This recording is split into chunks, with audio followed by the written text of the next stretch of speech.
O Senhor é o meu pastor, nada me pode faltar. O Senhor é o pastor que me conduz, não me falta coisa alguma. May the graces of our Lord Jesus Christ be given unto thee wherever you lie. Before we commence with the segment, let us start with a prayer. Pour forth, we beseech thee, O Lord, thy grace into our hearts, that we, to whom the incarnation of Christ, thy Son, was made known by the message of an angel, may by his passion and cross be brought to the glory of his resurrection. Per iundum Christum Dominum nostrum. Amen. 'Tis manifest in accordance with right reason, that every courtroom ought to be a temple. Its walls should whisper of justice, its oaths invoke truth. Yet we witness an altar bare, for we have exiled God from the law and wonder why justice falters.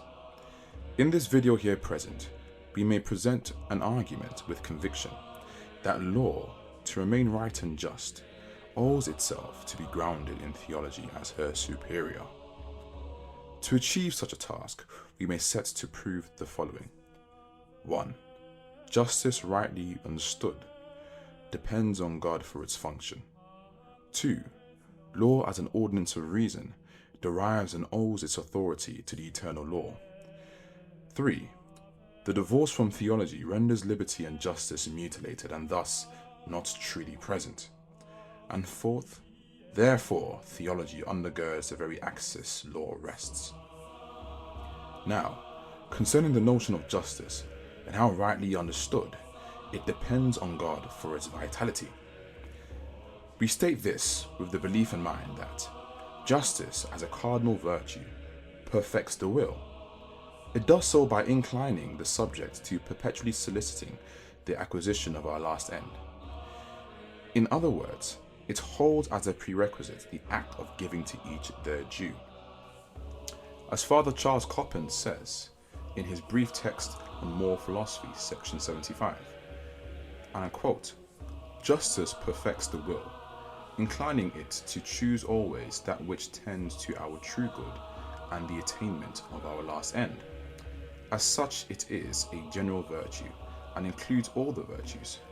In a more restricted sense, justice inclines us to give to everyone his due, to God by the virtue of religion, to our parents by filial piety, to our benefactors by gratitude. To other men, we give their due by acts of what is commonly understood as justice. This, in turn, is of two kinds. Commutative justice, by which we give to other men quid pro quo, i.e. an exact equivalent in return for what they give us.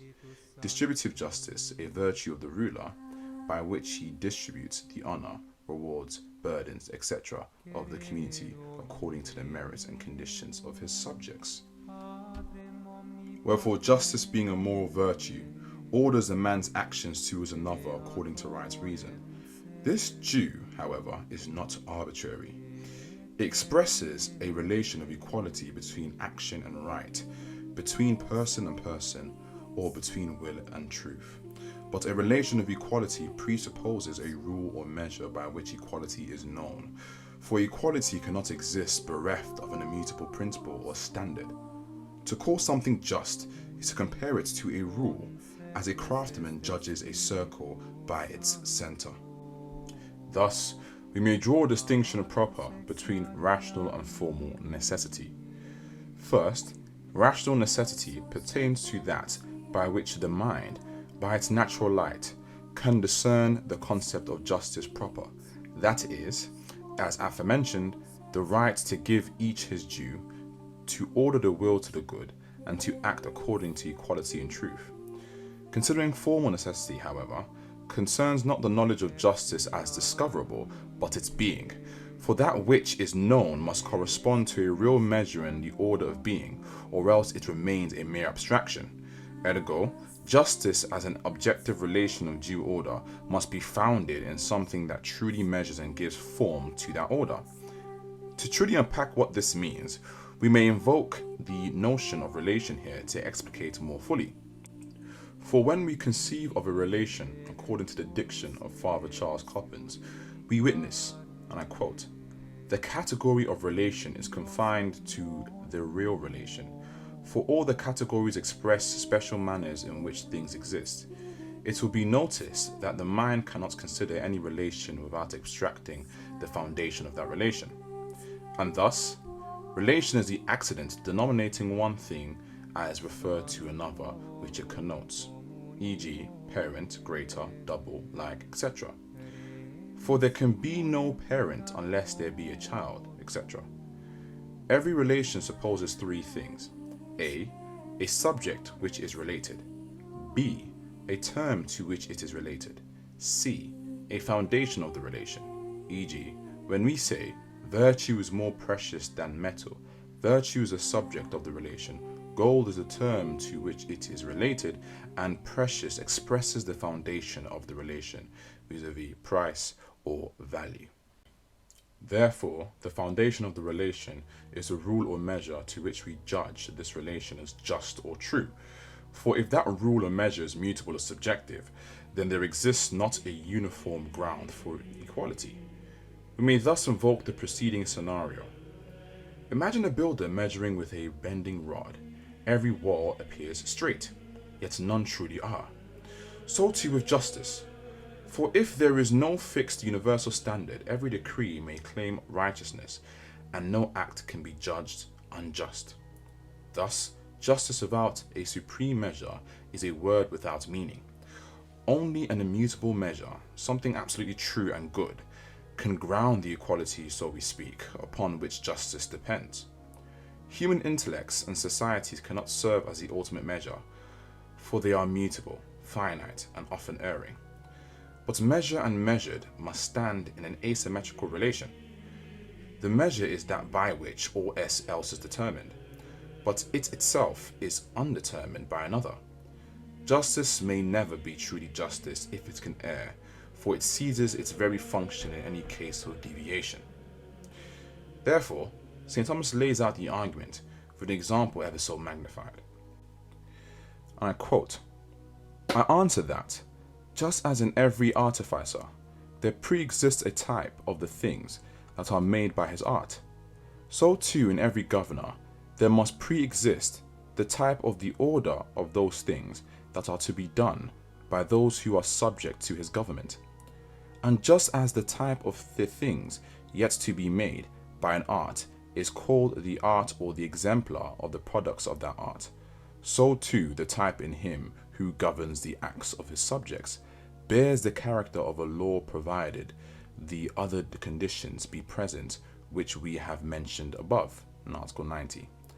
Now God, by his wisdom, is the creator of all things, in relation to which he stands as the artificer to the products of his art, as previously stated."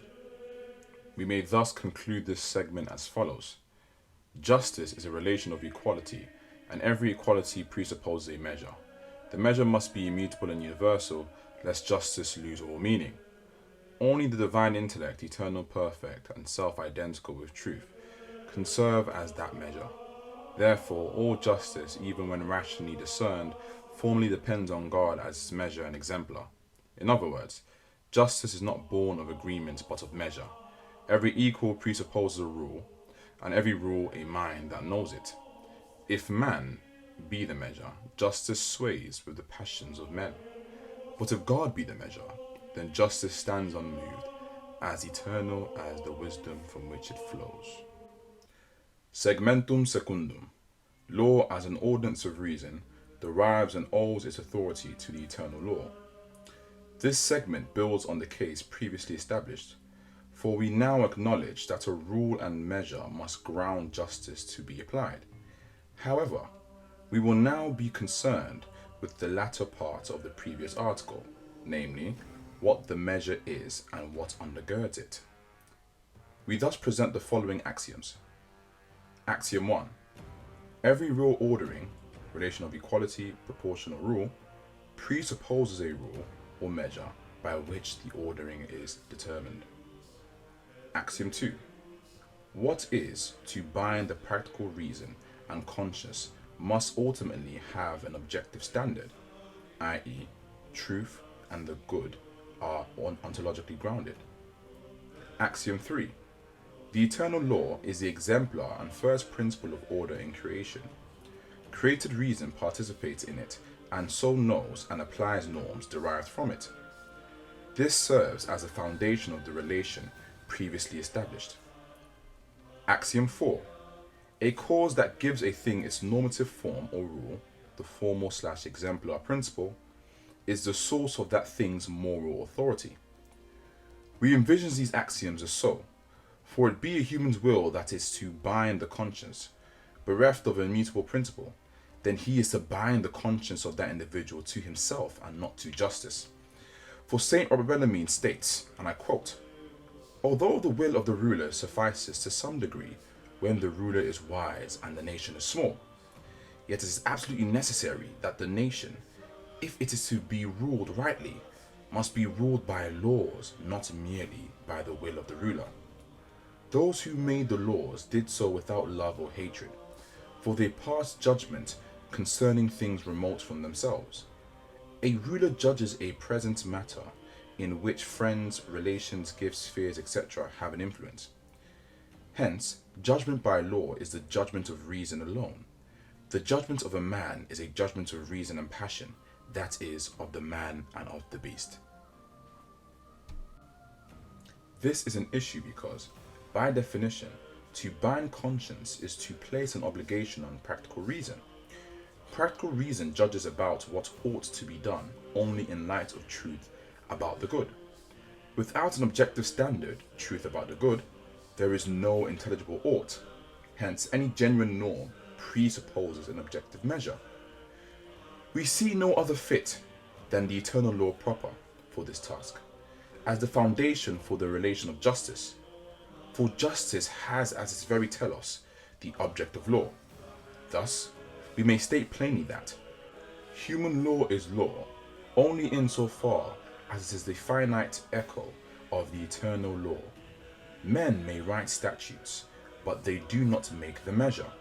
The legislator binds subjects by force. God alone binds conscience with truth. Tertium segmentum. The divorce from theology renders liberty and justice mutilated and thus not truly present. We may present, once again, the notion of Father Coppens. Virtue and vice necessarily imply freedom of action. No one is truly said to be virtuous for doing what he cannot help doing, nor can anyone be called vicious for doing what he cannot possibly avoid. Now, freedom is a power belonging peculiarly to man's will. Therefore, all vices and virtues must, in some manner, be referred to the will. Father Humphrey writes, "The liberty or freedom which is necessary in order that the acts of a man should truly and properly be human acts and have a moral value is a faculty of the soul which, given all things which are required in order to acting, has it in its power either to act or not to act." We thus conclude with Father Gilbey's Barbara Salarent. Real truths do not fit so easily into the antithesis of logic. Violent oppositions are alien to the philosophical spirit of St. Thomas. Our knowledge of eternity comes to us from time. Matter is for form, sense for the betterment of reason, law is for freedom, and nature for something higher than itself. Yet a well-balanced and sufficient division conveys at once the details and contrasts of a situation within the limits of a sentence. Therefore, we state and declare that only a fool juxtaposes order with liberation. Order does not annihilate, rather it safeguards liberty. For only in a world where volition is permitted to mutate into anarchy do we truly witness the genuine erosion of freedom. True freedom need not born chaos. Instead, it shall cultivate order. Law, as you have seen from the trends, is a given precept that safeguards the will with its dignified authority. Inclinations to sin portrays a defect in the will, bereft of adherence to this safeguard. If indeed it be subscribed to as it ought, then it allows the will to find its true orientation to the good. Law preserves the will from anarchy, like an umbrella protects a subject from the rain. If the will were not protected by law, anarchy would foster from the chaos of passion-controlled society. Conclusio. Theology undergirds the very axis law rests. We have seen that justice, without measure, dissolves into appetite, and liberty, bereft of truth, collapses into rebellion. Both demand an order higher than man, an order that reason perceives but cannot create. That order is theology, the science of God, the queen of all sciences, the wisdom that reveals the first and final causes of all law. Strip theology away, and law becomes machinery without a soul, a wheel turning bereft of an axis. But when theology is acknowledged, the whole moral cosmos regains its proportion. Justice stands upright, liberty finds its purpose, and law once more commands not by fear but by truth. For theology is no mere accessory to reason. It is the ground of reason's own authority, the light by which the intellect sees the just, and the strength by which the will loves the good. In a word, theology undergirds the very axis law rests. O Senhor é o meu pastor, nada me pode